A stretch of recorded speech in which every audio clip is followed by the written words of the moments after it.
Hello everyone, నేను మీ doctor Archana, gynaecologist from Proddatur. Unwanted pregnancies avoid చేయడానికి బర్త్ స్పేసింగ్కు మనకు అవైలబుల్గా ఉన్న మెథడ్స్లో బెస్ట్ థింగ్ ఈజ్ లూప్ అండి. సో దీని గురించి common questions and answers, let's go. Madam loop ఎప్పుడు వేసుకోవచ్చు మేడం? పీరియడ్ వచ్చాక మీరు 5th డే నుండి 8th or 9th డే లోపు వేసుకోవచ్చండి. ఒకసారి వేసుకుంటే కనుక ఎన్ని రోజుల వరకు పనిచేస్తుంది మేడం? యాక్చువల్గా అది మీరు వేసుకునే లూప్ను బట్టి డిసైడ్ అవుతుంది. జనరల్గా 3 years 5 years మనం కామన్గా యూస్ చేస్తూ ఉంటాం. ఇది రోజు ఏమైనా చెక్ చేసుకోవాలా మేడం? రోజు ఇంట్లో మీరు థ్రెడ్స్ చెక్ చేసుకోవాల్సి ఉంటుంది. అది మేము హాస్పిటల్లోనే మీకు నేర్పించి పంపిస్తాము. ఫస్ట్ టైం పీరియడ్ వచ్చాక, బ్లీడింగ్ ఆగిపోయాక, ఆ తర్వాత 6 నెలలకు ఒకసారి కంపల్సరీగా డాక్టర్ దగ్గర ఫాలోఅప్ చేసుకోవాలండి. లూప్ వేయించుకున్నాక నొప్పి ఏమన్నా ఉంటుందా మేడం? వేయించుకునే సమయంలో కానీ వేయించుకున్న తర్వాత కానీ ఎటువంటి పెయిన్ ఉండదు.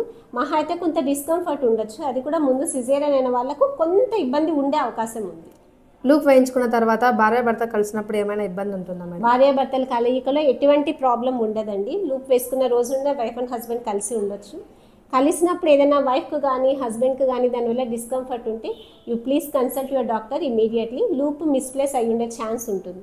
ఇది వేసుకున్న తర్వాత సైడ్ ఎఫెక్ట్స్ ఏమన్నా ఉంటాయా మేడం? సైడ్ ఎఫెక్ట్స్ అనేవి అయితే ఏమీ ఉండవు. కాకపోతే ఫస్ట్ టైం అంటే ఫస్ట్ 2 నెలలు 3 నెలలు పీరియడ్స్ వచ్చినప్పుడు కొంత హెవీ బ్లీడింగ్ ఉండొచ్చు, కొంత పెయిన్ ఉండొచ్చండి. But it is easily manageable with tablets. Otherwise పెద్దగా దీనివల్ల ఏం సైడ్ ఎఫెక్ట్స్ ఏమి ఉండవు. Hope this information helps you all. Thank you.